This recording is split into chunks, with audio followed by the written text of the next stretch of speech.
v arménském rozhlasu.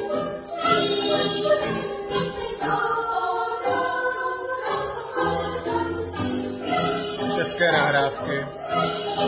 V arménském rozhlasu mluvíme česky. Ano, určitě. Protože pan Armén Kolojan mluví výborně česky. Ano, protože Česko je jako můj druhý dom.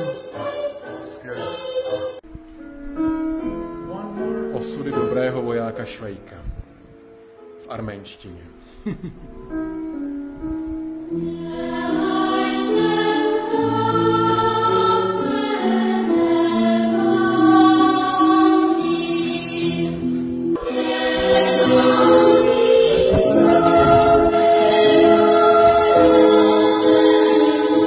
Pěsni českého národa.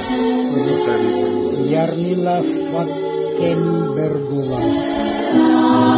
A pražský dětský chor. 79.